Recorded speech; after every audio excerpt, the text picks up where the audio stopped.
So this is the one that Carl Wilson of the Beach Boys so famously dubbed a bunt instead of a grand slam.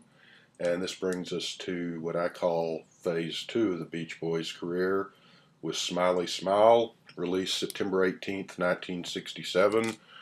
So the story so far is the Beach Boys, of course, were huge, and then Brian Wilson, the leader of the band, wanted to expand beyond the hot rods and surfboards and girls on the beach pop songs, which he managed to do with the Beach Boys today and with me and Mr. Mayo Joe's favorite album of all time, of course, Pet Sounds.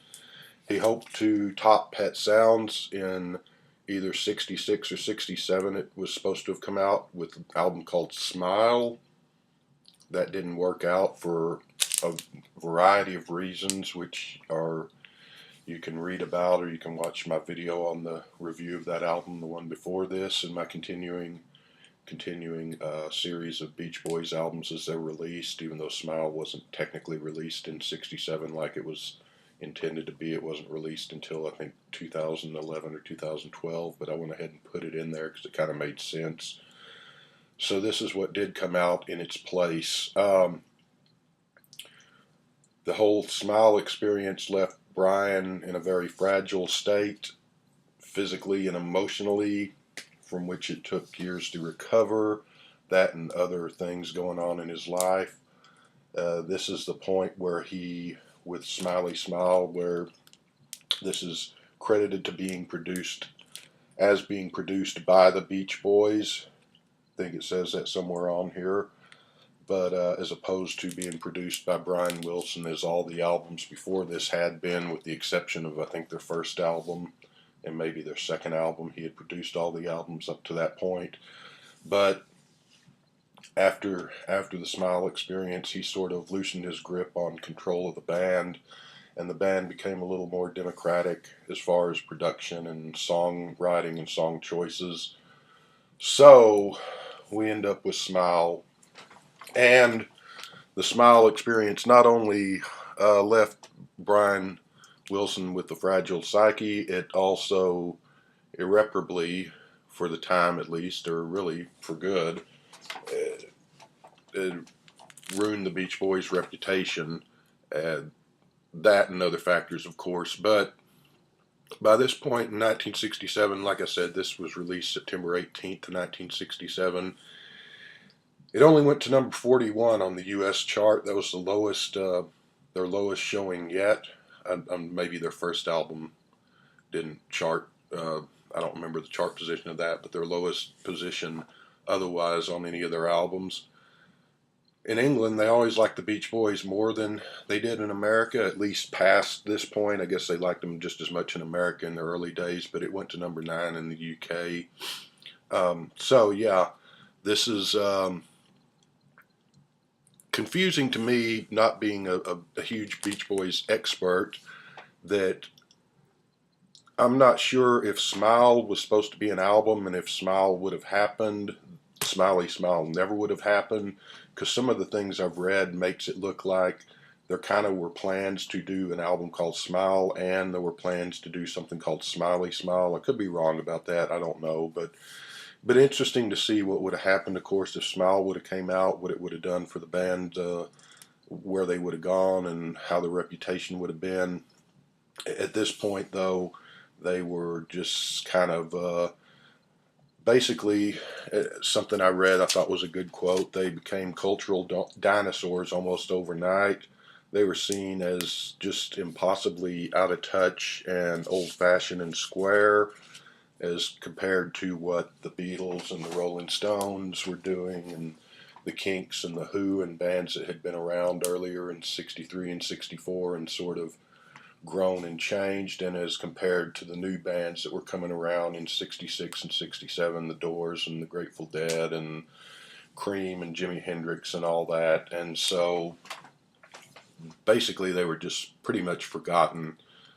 This album had a hit of sorts, and I'll explain that in a minute. And their next few albums, there would be a couple of songs that would be somewhat or minor hits, not huge hits. They wouldn't have another. They'd had a number one song in 1966. They wouldn't have another number one song for 30 some years until 1988 or so. I'm not sure the date, but the late 80s. Most of the times when you hear the Beach Boys on the radio, you hear the stuff from their first album up through Pet Sounds. You don't really hear songs from this album on the radio or the albums that follow too much, which is kind of a shame. But we'll get into that too. And again, why I started this series on the Beach Boys was I did the Kinks albums and I doing the Jam albums. I know them, I love them, and I'm just trying to, through that, I already knew about the bands and the albums, so I was trying to get people to say, hey, here's some great music, go listen to it. With the Beach Boys series, I did it. I'm doing it because other than the hits, I wasn't overly familiar with the band, and I was wanting to find out if there was good stuff on the album cuts outside of just the hits. And so, anyway, that brings us to Smile. I got a lot of notes on this, so this is probably going to be pretty long, and I apologize for that. There were 3 45s released from this album. Good Vibrations, which had was a number one hit, but it's kind of a strange situation there, and I'll get to that when we get to the song, going through the list of songs. Heroes and Villains was the actual current 45 from this album. Got to number 12 in the US, so that's not so bad. Got to number 8 in England. And there was a song called Getting Hungry, which is on this album, but it was released as a single, solo single, credited to Brian Wilson and Mike Love, and it didn't chart at all as far as I can tell. So yeah, Smile was supposed to be this, and it has been released, sort of, what they got up to. They never really finished it, but I did the review of that. You can go back and watch that. But Smile was supposed to be this masterwork, this big, ornate, polished, accomplished, on par with Sgt. Pepper and albums like that were also coming out in 66, 67, showing the growth of the Beach Boys, showing Brian's growth as an artist and a musician, and was supposed to do away with their image as surfers on the beach and riding around in hot rods chasing girls. Not that there's anything wrong with that. Those early songs are great, and some of them are just wonderful. But Brian wanted to grow as an artist. The strange thing about the Beach Boys, for some reason, some of the people in the band didn't want them to grow.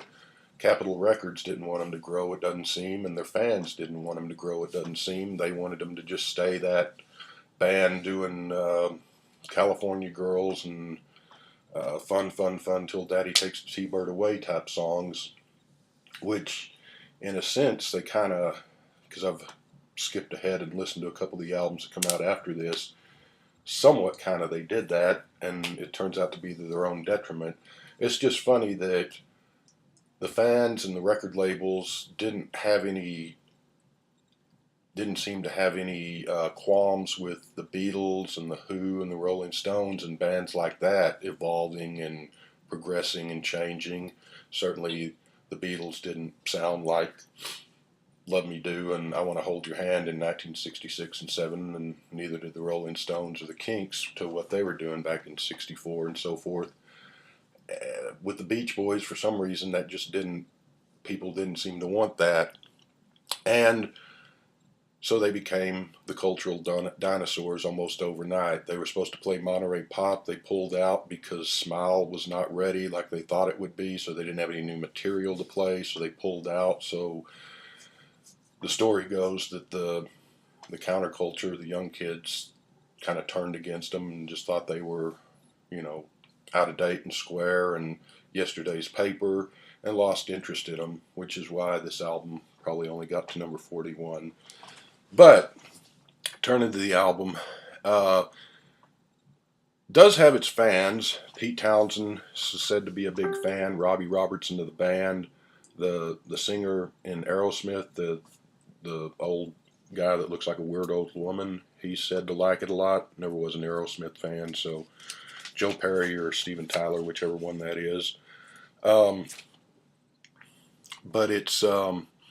this is a very, very strange, very wacky, weird odd album, which is not to say it's also not a pretty wonderful album in its own way. And it's a shame that it didn't get listened to more. But the few people that did buy it, because apparently not many did, if it only got to 41, and it really didn't have any hit singles per se, the few kids that did buy it were probably playing this and going, what in the hell is this? Because they were probably still expecting the Beach Boys of 1964 and 1965, and this definitely isn't that.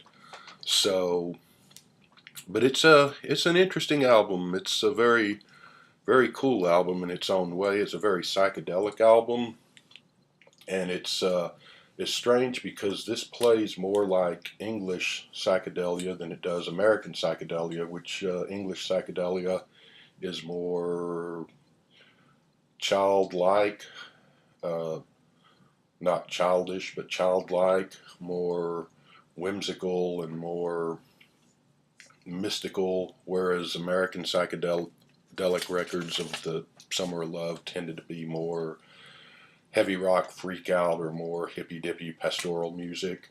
And so it's kind of odd that a band from America sounds more British in their psych music than American, I thought anyway. Um, Very similar in tone, I think. Doesn't sound like it, but similar to Syd Barrett's Pink Floyd and Piper at the Gates of Dawn. And that this is just a weird, strange album, but it's a neat, wonderful little charming thing. It doesn't sound anything like Piper at the Gates of Dawn, but it does kind of share some of the same spirit. And anyway, so there's that. And I'm just looking over my notes to sort of see. Uh, it's been described as proto-minimal rock, lo-fi rock, a precursor to sort of the ambient, what do you call it, techno ambient music that would become popular in the 80s and 90s. It is very lo-fi, where Smile, the stuff that was released a few years ago in the Smile box set, is very produced, very ambitious, very polished and ornate. This is basically, sounds like they just went in and recorded this with a couple of microphones and a few guitars and organs and pianos and just sort of knocked it out. So there's a couple of Smile songs that are left over on here. There's more than a couple, there's a few, but only two of them that are basically came from the Smile sessions, because apparently Brian wouldn't let him use the tapes from the Smile sessions for this, with two exceptions, one being Good Vibrations, which had already been released as a single, which was sort of a precursor to Smile anyway. It was supposed to be on the Smile album, but it was a 45 before that album came out. And the other being Heroes and Villains, which is pretty much unchanged from the Smile album. I know this is all a little confusing. The other Smile songs that are on here have been redone though, so they sound quite a bit different than the ones that were when Smile was eventually released in 2011. There's major difference. Confusing again, like I said. So let's go through the songs. And Heroes and Villains opens up the album, side one. It's about 3 minutes and 45 seconds. It's one of the longer songs. This is a very short album. Most of the songs on here are only about 2 minutes 30 seconds average. It's one song that's only a little over a minute. So Heroes is the longest song on here, unless maybe Good Vibrations. But yeah, Heroes and Good Vibrations are both 3:35 and 3:36. So this one is Brian sings lead. I think of it as kind of a barbershop quartet, psychedelic barbershop quartet, singing the story of the United States, U.S. history set to music. Sounds like the Smile album, but it's not as long as the version on the Smile album.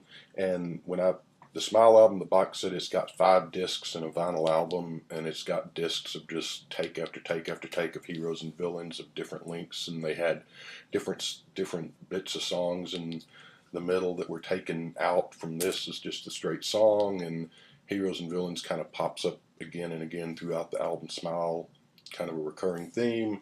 So here it's just the straight ahead song, which basically sounds like the Smile version, but it's a little bit different. I give it a 9. Number 2 is Vegetables, also a Smile song. Al Jardine sings lead on this. I think that Brian probably sang lead on the version recorded for the Smile album. This is the one with Paul McCartney on it, chomping on a carrot. It's this is re-recorded for this album, and it's much more lo-fi, much more kitchen sink production than the big production of the song on that was going to be on the Smile album.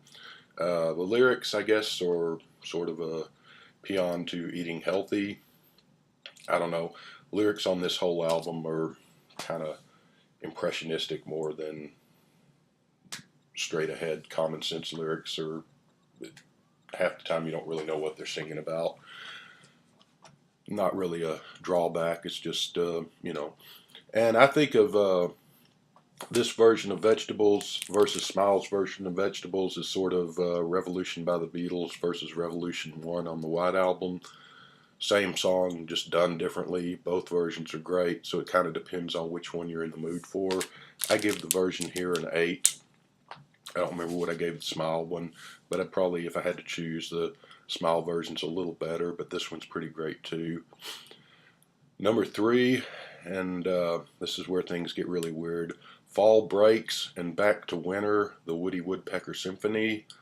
It's this was a song, an instrumental is what it is, was a song on Smile called Fire, which was part of the Elements Suite, which is a song that kind of freaked Brian Wilson out, because after they recorded it, some building down the street caught fire the next day, and he thought that that caused it or something like that. But anyway, that song on this is a little bit different from the Smile version, retitled for one thing, but it's it might be reading a little too much into it, but it's kind of a weird scenes inside an unhinged mind, thinking of Brian's mental state at the time.